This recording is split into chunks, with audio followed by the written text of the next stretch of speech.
This is episode number 167, Feeling Profound. Do you wander? Do you lust?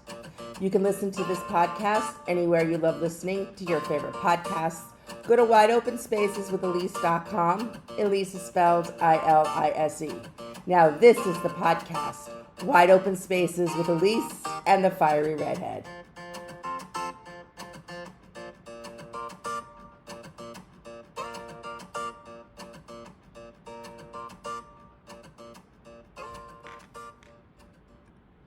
Thank you so much for joining me today, as usual.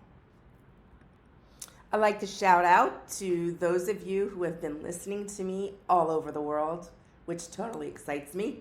So a shout out to Brazil, South Africa, Australia, and Morocco. And I have Ancestry DNA telling me that I have a link to Morocco. And I know that Ancestry really works because I know for a fact that I do. My great-great-grandfather was from Morocco. So thank you to all of you for listening and all those other countries out there, including the good old United States, for listening to me, the Fiery Redhead. Before I move on, I want to ask you to please go to all my social media, Instagram, Facebook, LinkedIn, Threads, TikTok. I don't do X, but you can go to all the rest and check me out. Smash that love button and please follow me and let me know your thoughts. And before I move on, one more little plug. My new book is out, my first published book, Wanderlust Within A Journey to Self-Discovery by Litwin.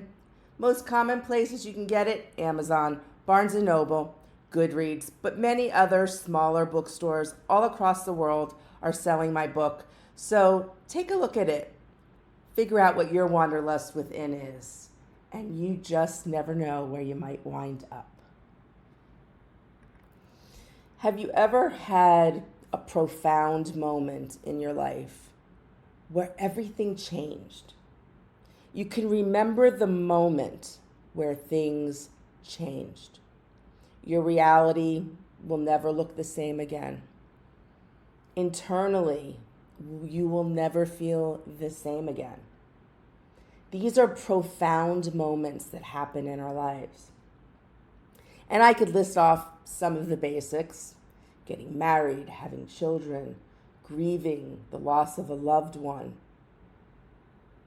big life changes, maybe moving out of the country you live in to a new country and learning new cultures and new way that people live. Maybe you have an illness.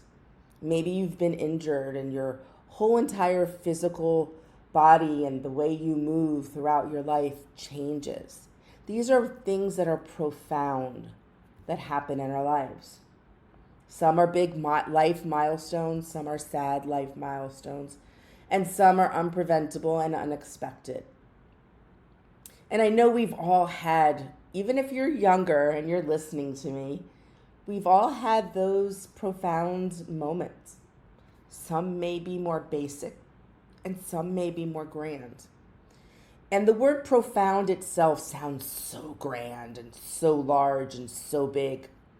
But having those profound moments don't have to be so grand, so large, and so big. Think for a moment.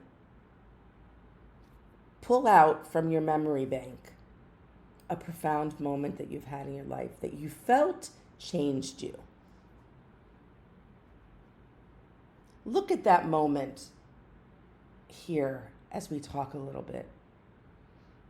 Look at it from all around, a 360 view of this profound moment and the impact that it had on you physically, emotionally, maybe your outer world around you, outside your bubble, how this moment affected you negatively, positively. And is that profound moment still with you today? Because it changed you forever. Now, I know this is kind of philosophical, and I go there sometimes, and I have to apologize. But it's who I am, and I never look at something as it being flat. I look at things as being very multidimensional, and I look below the surface. And that's brought me to this moment of feeling profound. Now, the title of this podcast is Feeling Profound, question mark, exclamation mark, period. Do you wander and do you lust? And yes, the title of my new book is The Wanderlust Within, a Journey to Self-Discovery.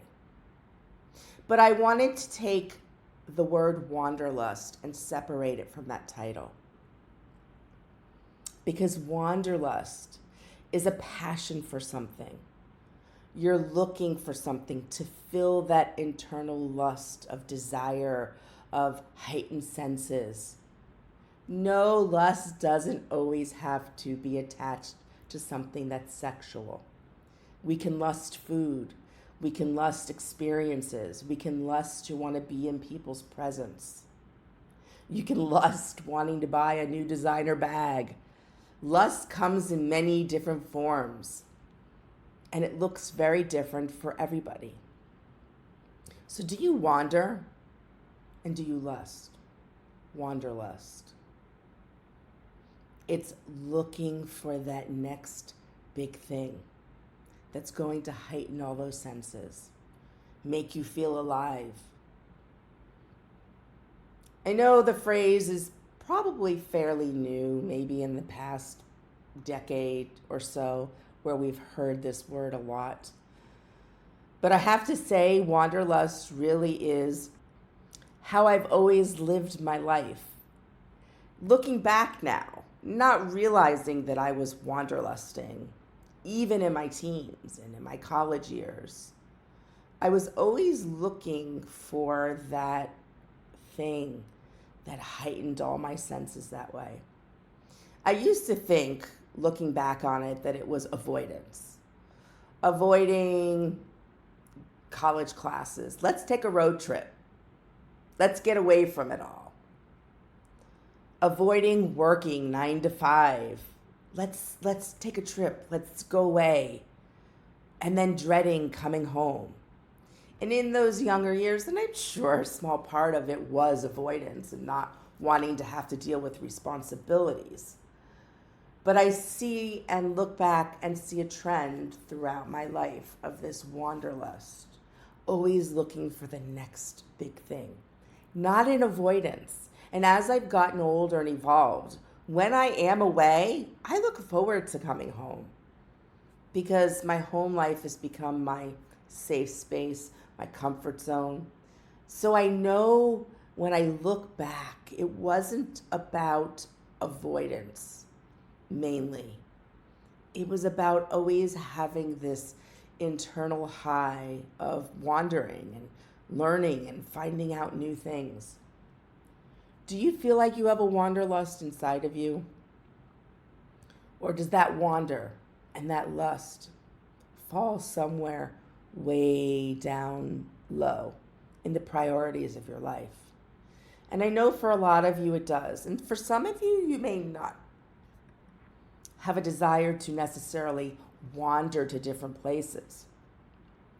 Wandering can be in your own environment, in your daily life, where you can wander and you can lust for things. And what that does is it colors our life. It colors our everyday life. So not always looking for that big thing that's going to fulfill this big gap inside of you. But there are things we can do on a daily basis to wander and lust and create wanderlust in our life.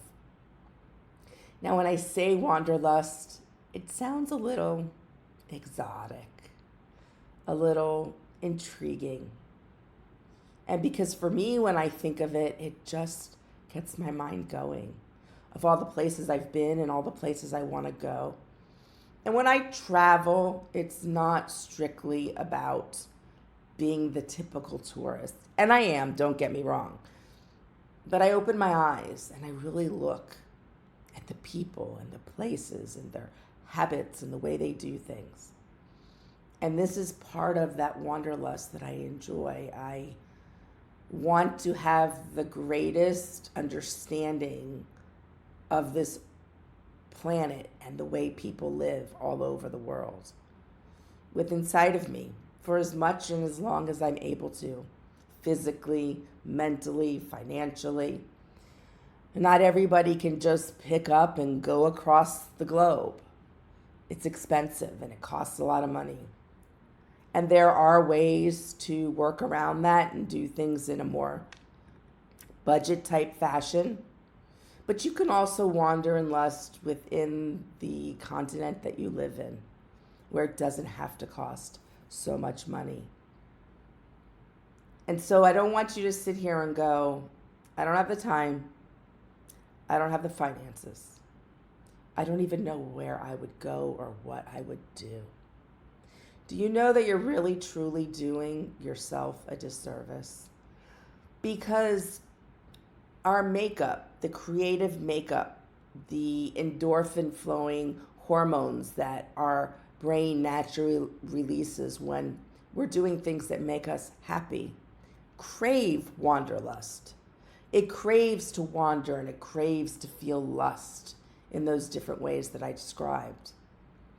And when you don't make wanderlust a priority, a little bit higher in your lifestyle, well, you're truly cheating yourself emotionally, physically, and, well, the way you actually live your life.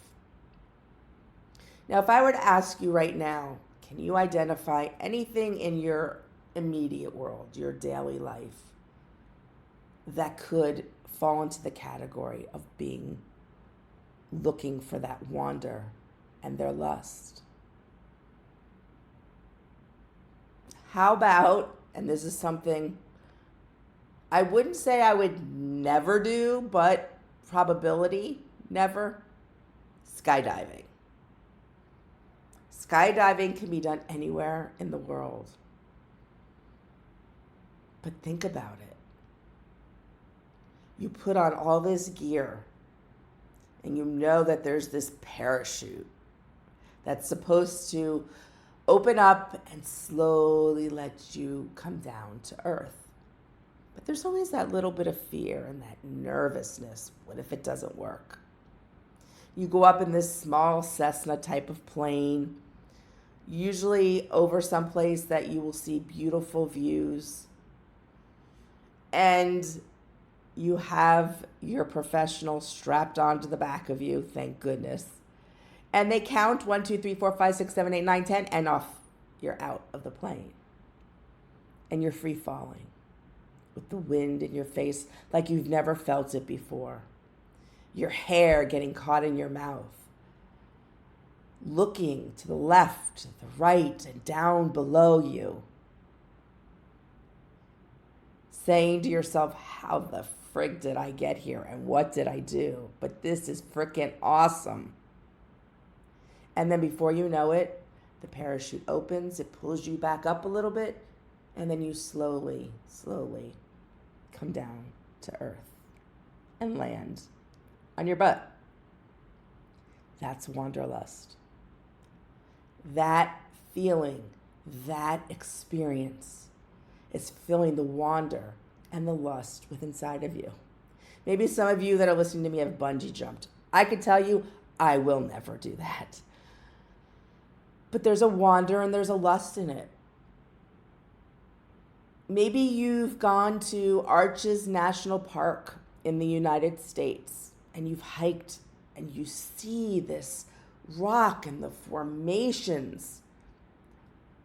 Most parks are free, and if they're not, they're a small fee, and you just drive right in. And maybe you take a hike or a walk. Maybe you climb up to top of one of these natural formations. And once you get up to the top, you look around. And your eyes are dancing. And your heart is fluttering. And you take this huge deep breath in because you're experiencing wander and lust.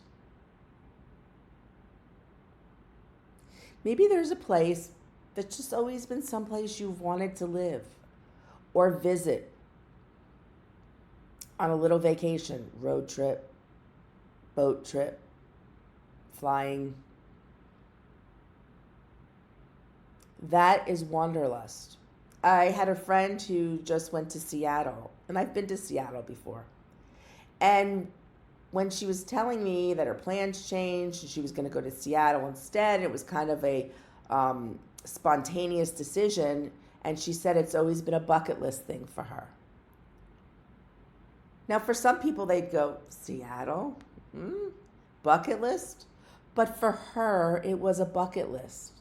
It was someplace that she's seen on TV and movies and maybe books that she's always felt a calling to go to. And just by booking that trip, she begins to fulfill her wander and lust.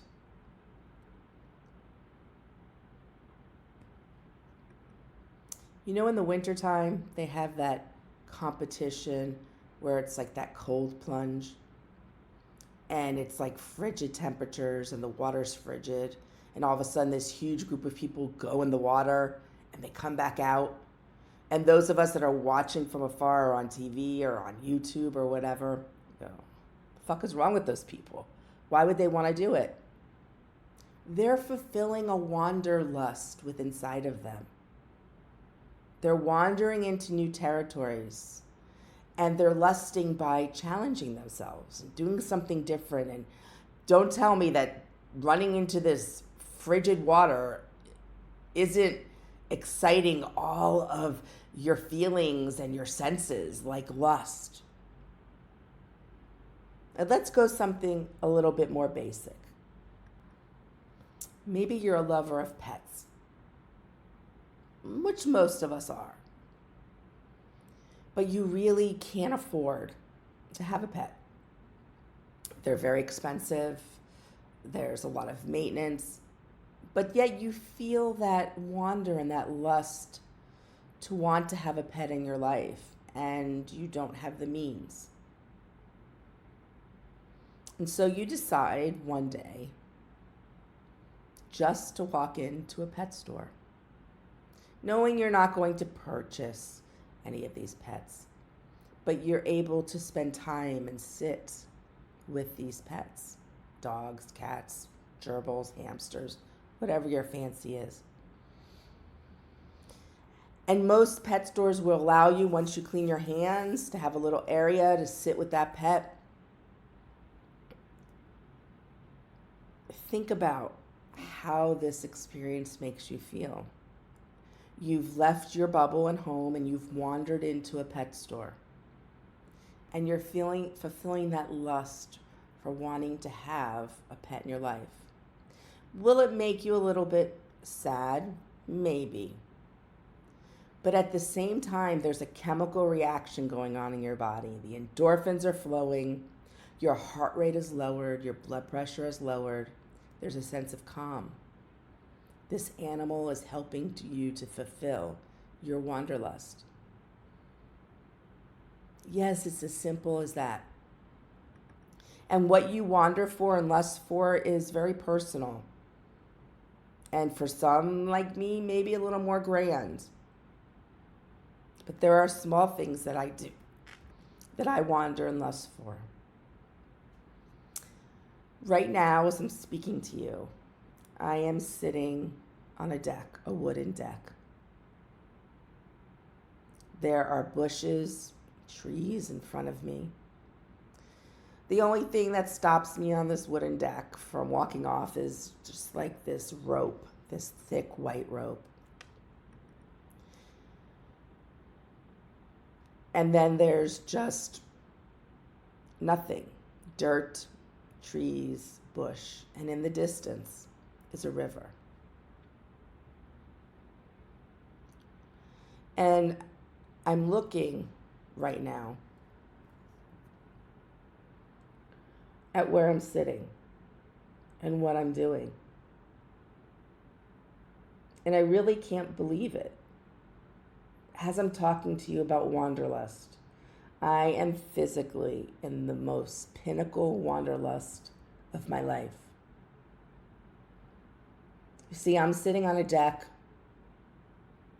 My place where I sleep is glamping. It's a real tent with the bougie inside. Don't get me wrong. I've got the bougie side to me. I'm not all about roughing it. And I'm sitting on a chair here, and I'm looking out into the Zambia River in Zimbabwe, South Africa.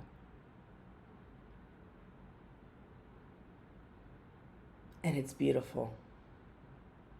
And it's breathtaking. And there truly is no way for me to describe this to you.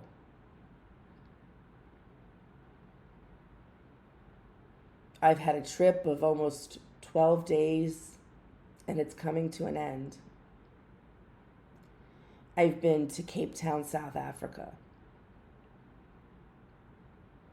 I went to Port Elizabeth, to the Shamari Private Game and Reserve, and now I'm in Victoria Falls Lodge in Zimbabwe, sitting on my deck in front of my glamping tent, looking out into the Zambia River. This is pure wanderlust.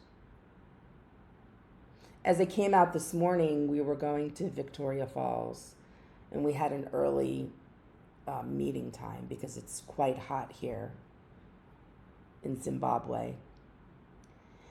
And you are not allowed when it's dusk or dark to walk the premises by yourself because we are in an open national park in Africa. So I call my ride and I walk outside on my deck and I stop dead in my tracks. No joke. I say, oh, and I hold my breath. I'm paralyzed because not more than 20 feet away from me is a hippo who must have been grazing up on the trees towards the back of my tent and was now walking to the Zambia River. Right there in front of my eyes, so close that it was scary because hippos are known to kill a certain amount of humans a year. Hence why I stood immobilized, paralyzed, frozen, holding my breath, watching this hippo slowly with its heavy body, whoomp, whoomp, whoomp, whoomp, from side to side, walking down to the river. I was so paralyzed I didn't even think about pulling out my phone to take a picture. And then I watched this hippo slowly slide into the river. This was how my morning began today. And after going to see Victoria Falls, which was breathtaking and used to be one of the 7 wonders of the world, it kind of fell off the top 7. I guess as exploration throughout the years has progressed. And I decided some others were going to do some things that I was going to take some time because it was the end of my trip and I'm feeling, well, sad. And I want to contemplate. And so while others have gone off to do some things, I'm sitting here on my wooden deck. I'm about to go into my plunge pool that I have next to me, which will probably feel so good because it's just so hot here. I intended on doing at least a few podcasts for when I was here in South Africa, but something kind of came over me. I didn't plan this trip to go on to promote my podcast or my book. Yes, in subtle ways, was I doing that during this trip? Yes, but I realized taking time out, too much time out to do my podcast was taking away from my wonder and my lust of what this trip was. And I knew, like, will I ever come back to South Africa? Odds are probably not, because there's so many other places I want to visit in the world.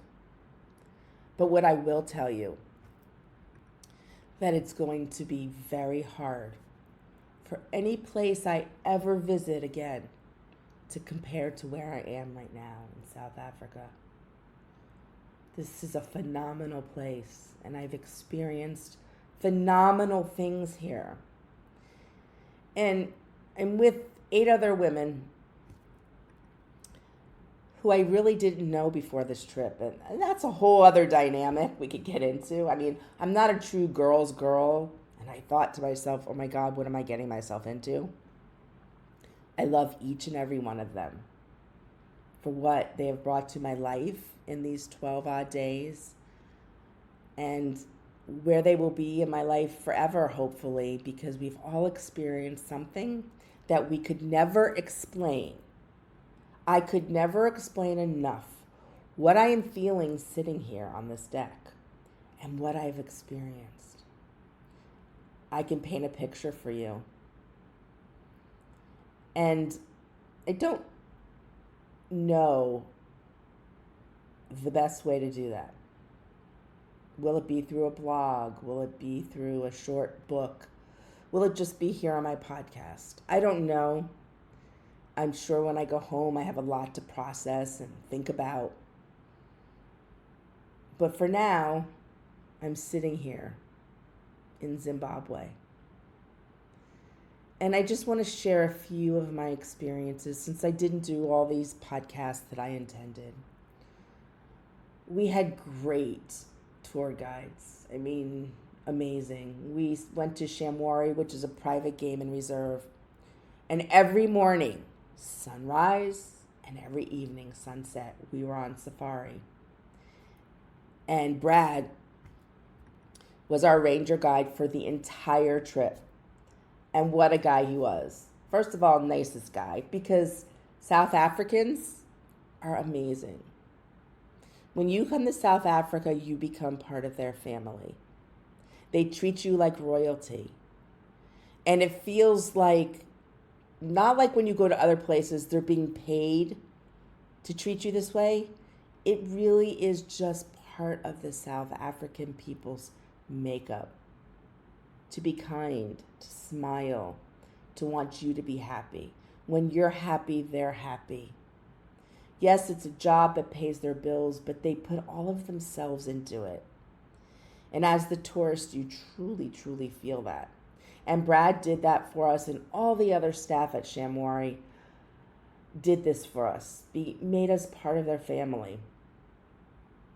From the lodge that we stayed in, that would be like our main gathering point, with fireplaces and comfy couches that we would come to at night, and we would discuss what we saw in the morning and at night, and then we would have dinner, and the staff would sit and talk with us, and of course we had some fun drinking going on, and it was just like, I guess when you regular camp and you sit around the campfire, well, this was the bougie version of glamping and sitting in the lodge around the fire.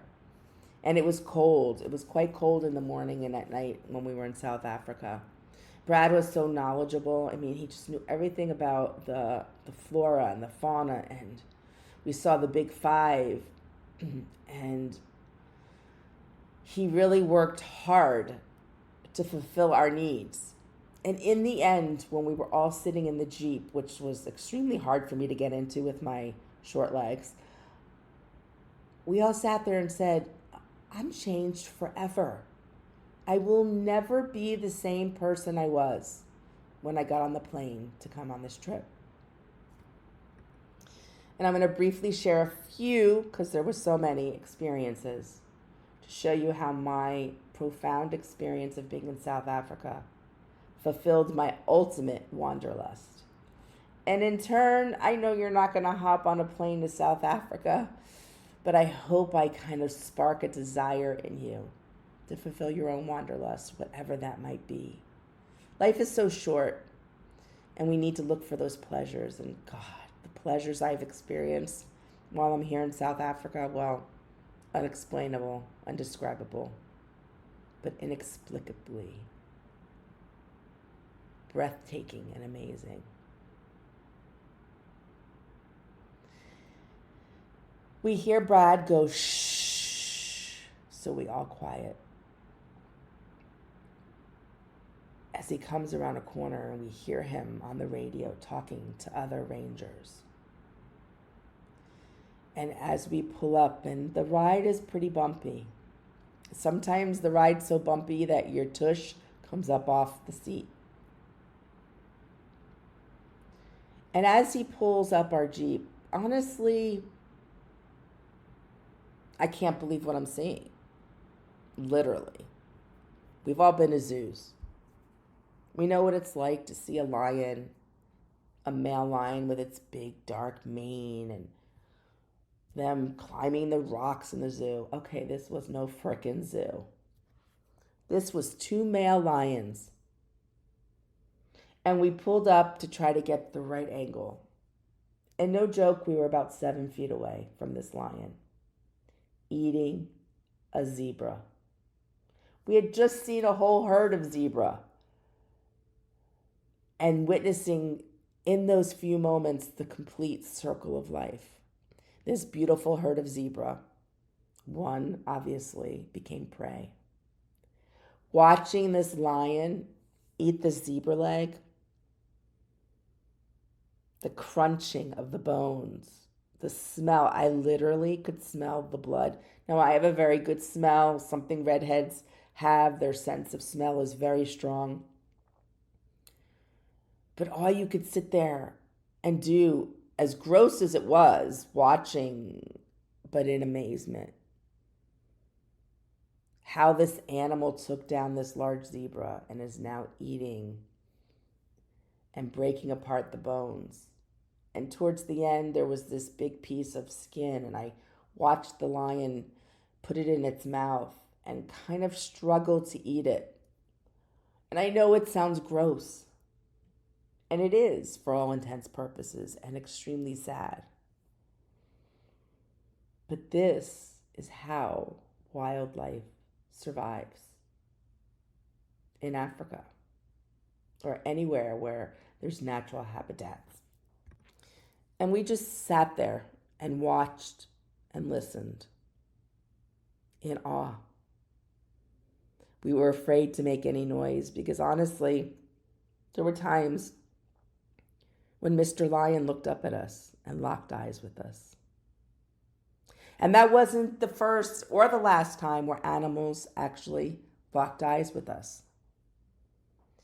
It was that golden hour on one of our safaris.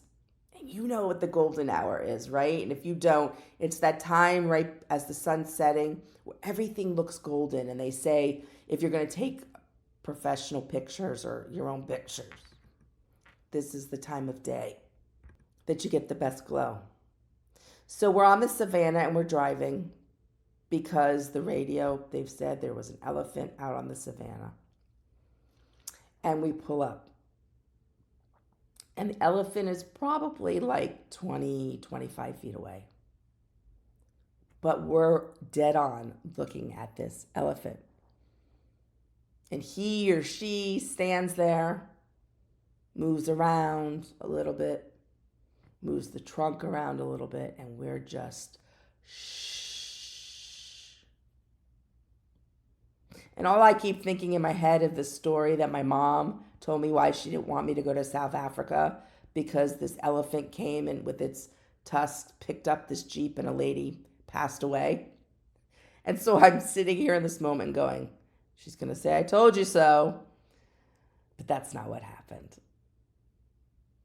The elephant began to slowly walk towards our Jeep. We all held our breath. Really, I guess the anticipation of, or how close is this elephant going to walk by us? Now, in Shamwari, most of the animals that are there, I forgot how many acres this place is, but it's mountains and hills, it's beyond, know that the Jeep and the people in it aren't there to harm them. They see it enough of them driving around. So you have this sense of holding your breath, but feeling that you're safe. So the elephant walks slowly. And you would think when an elephant walks that you'd hear a thump, thump. No.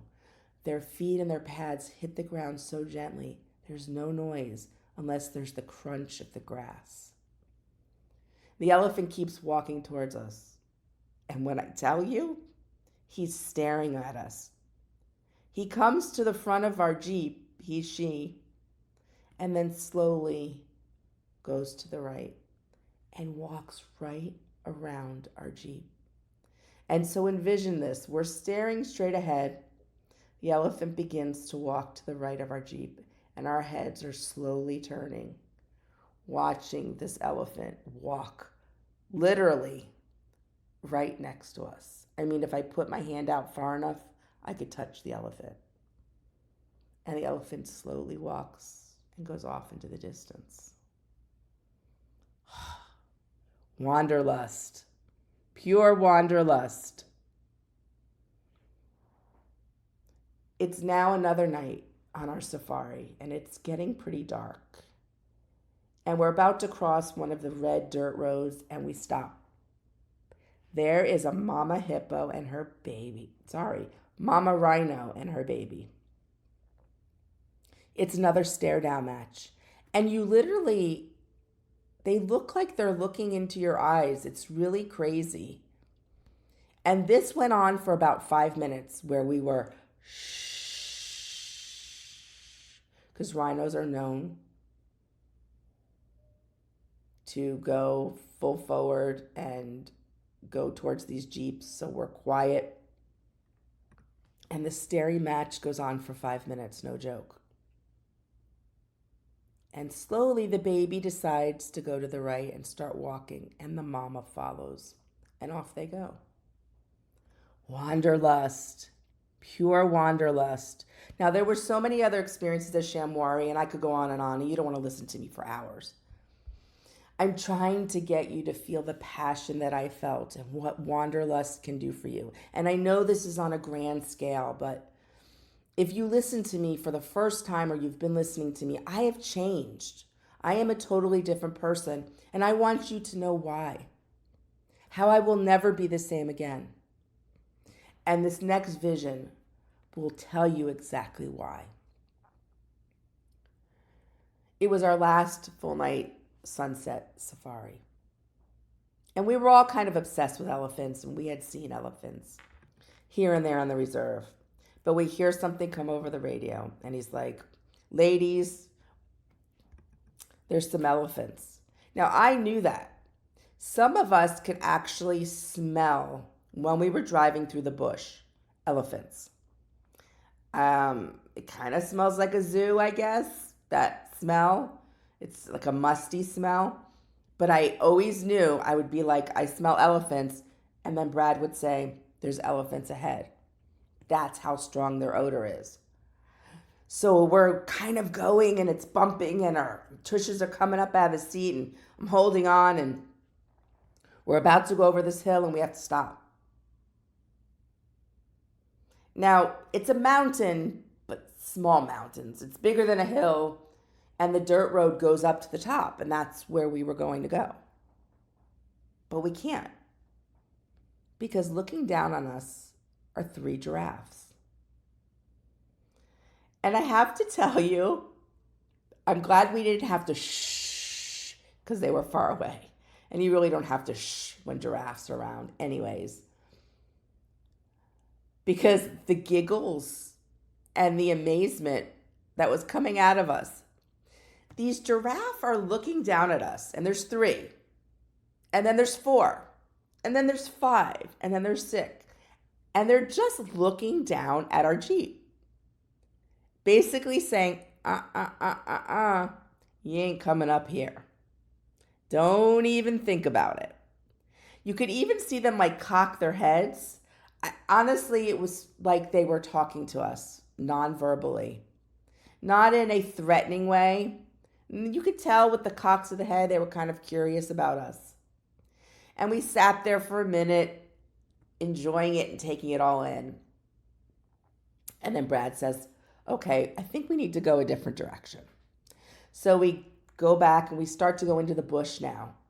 And you could see, and I start to smell that smell, the tops of the trees moving. And then Brad goes, look, shh. To the right, our elephant. Ahead of us, our elephant. To the left, it's a super herd of elephant. And he stops and he turns the Jeep off. And we just sit there in silence. I'm there right now, even though I'm sitting on this deck in Zimbabwe and I'm not in Shamari. I'm there as I'm telling you this, listening to the trees rustle.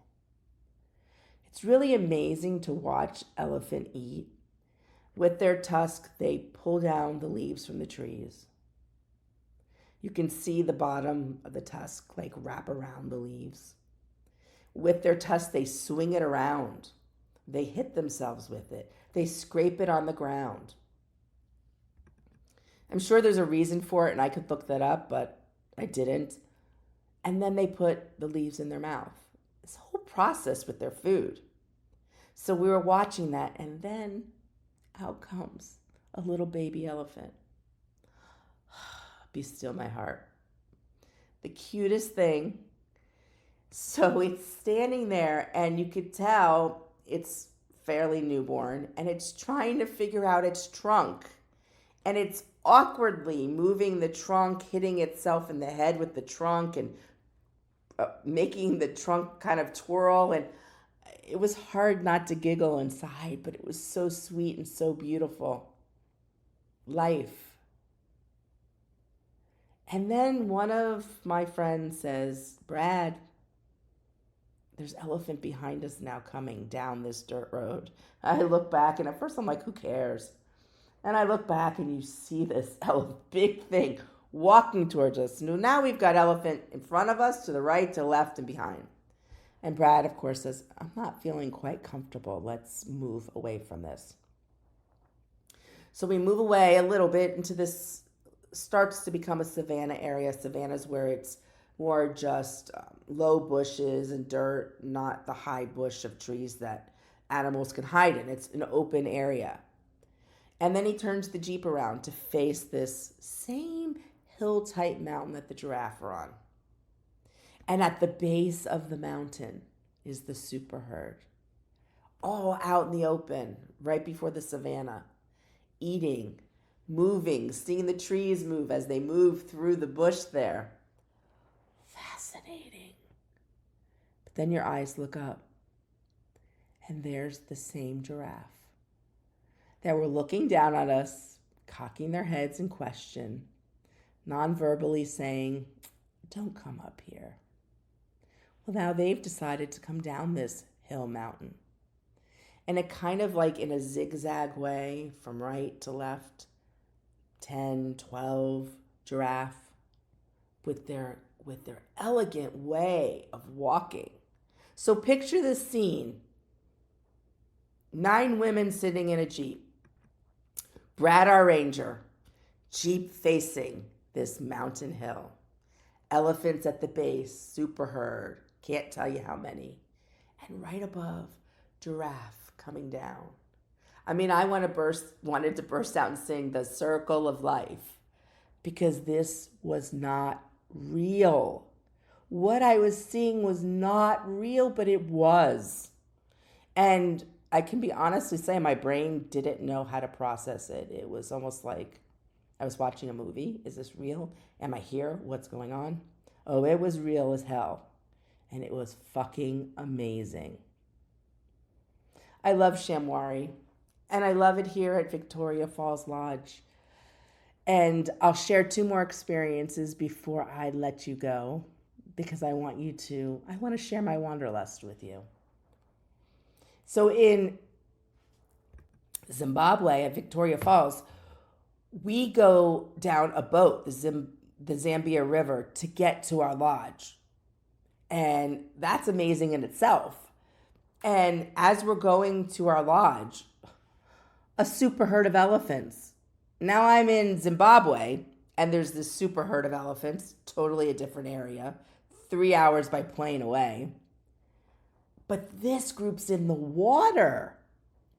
And so he slowly, now our guide here, his name was Faithy, And Faithy was amazing, and he was with us the whole time. And he slowly gets our boat, and we're like close to shore, and there's the elephants taking their trunks, splashing the water on their backs because it's so hot, drinking the water. And then what Faithy said are two teenagers, and they're playing. They're playing with their tusks, and they're going under, and they're up. I mean, just like two teenage boys would be roughhousing with each other. Watching them eat, watching them take the leaves and do the same thing with the leaves. Animals that were nowhere near each other, but the same animal, and just the instinctual ability, they all do the same thing. It's just amazing. And lastly, well, back to the hippo where I started. Not the hippo I saw in the morning, but the hippos that were in the water. And this was last night. And there were so many. And hippos are hard because they can stay underwater for a really long time. So we just sat there. It was sunset and waited. And some of these hippo came up and did the same type of thing as these two teenage elephants were doing earlier, the day before, and playing with each other. And I have such great pictures with these two hippos with their mouths towards each other that almost look like forms a heart in between them. Unbelievable. And the sunsets in South Africa, well, like no sunset anywhere I have ever been or ever seen. And I live in a beautiful place on the Everglades where we have beautiful sunsets towards the west every night. This was not those sunsets. Just magnificent. The orange, the yellow, the red, the purple, the sun as it was fire. It looked like fire every single night in the sky. These were only some of the experiences that I had in my Wanderlust, and so many things with these ladies that I was with. We also went to Cape Town and we spent a lot of time there. That was more touristy for us, or for me anyways. We visited Robben's Island where Nelson Mandela was kept as a political prisoner. Botanical gardens. We spent a day in the winelands and that was quite fun. A little bit of shopping. Went up a funicular. You know what a funicular is? It's that car that kind of brings you up a mountain, a single car, and then it comes down. Well, we did that outside of Cape Town. And it was nice. It was pretty. Lighthouse, typical cliff views, ocean, beautiful, right? So then you have to get in line because we only have a certain amount of time. And Z was our guide in Cape Town. And Z was amazing as well. And as we're getting in line, there's these African women that were there being tourists just like us, or maybe they do this on a, regular basis. So we're standing in line and they're starting to sing. And I guess, a traditional African song. And I'm just like, okay, this is kind of cool. We get on the funicular and they start singing again. To la mama. Sorry, my voice sucks. To la mama, and singing. And you're in this funicular, so imagine how the sound, like when you're in a shower, your voices sound really good. My breath was taken away. I'm saying to myself, where the fuck am I? What is fucking going on here? There are no words to express what those ladies gave to me as a gift of themselves. Like I said, the South African people are just delicious and wonderful and kind. And we did so many other things that I wish I could share with you. And maybe I will as other podcasts get on the road. But I'm here in South Africa with my bougie camping tent thing that I have here on my deck. And I want to go into this plunge pool and just look at the Zambia River in Zimbabwe and take in every moment that I have left in this beautiful country that I hope to come back to, but not sure if I will because there's so many other places that I'd love to visit. A shout out to Victoria Falls Lodge and all the staff there, especially our Faithy, our guide. Shout out to Z from Cape Town. Adventures Africa was our tour guides who took us on this, planned this whole trip with us for us. And fabulous. I will put information on my website about Adventures Africa and what they did for us and how they planned it. And it was just so seamless and perfect, from airfare to everything, transfers, everything. And then I want to thank Shamwari, which was where our start was, and it was magnificent. Look it up. There's also on Netflix a documentary on Shamwari, Shamwari. They did a documentary on this actual place. So if you're interested, go check that out. Thank you to Brad and all the staff there who just, well, you're magnificent. You changed my life forever. I hope you could feel my wanderlust and how it was fulfilled. And I gotta tell you, I kind of screwed myself over, I think, because I don't know how I'm ever gonna frickin' top that. I'll try, and there'll be different things that I'll do. Maybe Australia someday. But this was like all the travels that I've ever had. Nothing will ever compare to this. As humans and mammals, we think we're so big and we're so powerful over everything on this planet. But when you sit in the bush and the savannah, or on a river in South Africa, and you see these giants, these elephants, these rhino, these hippos, the giraffe, water buffalo, zebra, springback buck, ayalas, nyalas, impalas, you realize while you watch that lion crunching on that bone and eating that zebra, how very small humans are. In our heads, we think we're so grand, but we're very small in the circle of life. And to watch these magnificent creatures be in their own habitat, not in a zoo, not behind bars and fences. And I will never go to a zoo again, mind you. Just humbled me. I have a different perspective on the world, and I hope you can find your wanderlust. I will be writing a blog about this that will have more stuff in it. But right now, I want to go in my plunge pool. I want to sit here and look at the river and enjoy my last moments in South Africa. Thank you for joining me at Wide Open Spaces with Ilise and the Fiery Redhead. I hope you loved South Africa with me. I'm sad to be leaving tomorrow. But go out and explore all those wide open spaces in your world. And remember, positive thoughts always create positive energy. Don't forget to hit that love button on my social media. Make some comments. And well, just go out there and find your wander and find your lust. And you might just come out a changed person. Ciao. Thank you, South Africa. Love you.